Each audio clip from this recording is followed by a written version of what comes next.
तर बारामतीत राष्ट्रवादी काँग्रेस पक्षाची जनसन्मान यात्रा दाखल झाली आणि त्यापूर्वी उपमुख्यमंत्री अजित पवार यांचे पुत्र जय पवार हे गुलाबी बाईकवरून बाईक रॅलीत सहभागी झाले। जोरदार शक्ती प्रदर्शन त्यांनी केलं। सगळ्यांनाच दादा भावी मुख्यमंत्री म्हणून हवेत आणि बारामतीतनं जय पवारांच्या नावाची चर्चा आहे, पण आपल्या मनातील बारामतीचे उमेदवार दादाच आहेत अशी प्रतिक्रिया यावेळी जय पवारांनी दिली। त्यांच्याशी संवाद साधला आमच्या प्रतिनिधींनी, पाहूया। अजित पवार यांचे पुत्र जय पवार यांच्या उपस्थितीमध्ये भव्य बाईक रॅलीचं आयोजन करण्यात आलेलं आहे। या ठिकाणी जे अजित पवारांचे समर्थक आहेत ते या ठिकाणी घोषणा देत आहेत। स्वतः या गुलाबी रंगाच्या बाईक वरती जय पवार जे आहेत ते स्वार झालेले आहेत। आपण त्यांच्याशी संवाद साधणार आहोत। दादा, आज बारामतीमध्ये जनसन्मान यात्रा दाखल झालेली आहे। स्वतः गुलाबी बाईकवरून तुम्ही रॅलीत सहभागी झाला, काय प्रतिक्रिया? काय नाही, बरं वाटतं। युवकांचा जोश बघून आपण बघत असाल सगळीकडनं सगळे युवक आले रॅलीसाठी। मला वाटते 200 बाईक्स असतील आणि शेवटी सभा होईल। आज सर्व युवक जे आहेत त्या ठिकाणी एकच वादा अजित दादा अशा घोषणा देत आहेत। विधानसभेच्या निवडणुका अगदीच आता 1.5 महिना 2 महिन्यावर येऊन ठेपल्यात। कसं झालं वातावरण बारामतीतलं?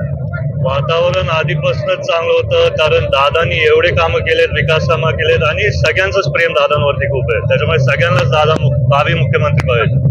तुमची काय इच्छा असणार आहे? कारण पाठीमागे बारामतीमधून जय पवारांच्या नावाची चर्चा होती, जय पवारांना उभं करण्यात यावं अशी देखील चर्चा होती।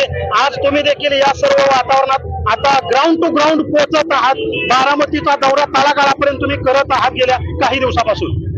नाही, आता युवकांचे विचार आहेत तसे, त्यांना पण वाटतं की त्यांच्या जवळचं कोणतरी उभा राहायला पाहिजे आणि निर्णय तो दादाच घेतील, पण माझ्या मनात तर उमेदवार दादाच असणार आहे। बरं, शेवटचा प्रश्न, काल कनेरीमध्ये कुस्त्यांचा आखाडा झाला आणि आज बघितलं तर युगेंद्र पवारांच्या नावाची चर्चा आहे शरद पवार गटाकडून, तुमच्या नावाची चर्चा आहे अजितदादा गटाकडून आणि दोघे चुलत भाऊ राजकारणामध्ये प्रतिस्पर्धी विरोधी असणारे काल लाल मातीच्या आखाड्यात एकत्र आल्याचं पाहिलं त्या ठिकाणी संपूर्ण महाराष्ट्रानं। उद्या बारामतीच्या विधानसभेमध्ये हे 2 राजकीय आखाड्यात असतील।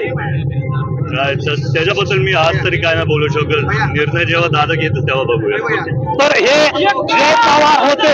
महाराष्ट्राला अजित पवारांना मुख्यमंत्रीपदी पाहायचं आहे आणि अजित पवारांनी खूप मोठी कामं केलेली आहेत। बारामतीची जनता आमच्या सोबत असेल आणि दादा निश्चित महाराष्ट्राचे मुख्यमंत्री होतील असा विश्वास या ठिकाणी जय पवारांनी व्यक्त केला। देवा राखुंडे, NDTV मराठी, बारामती।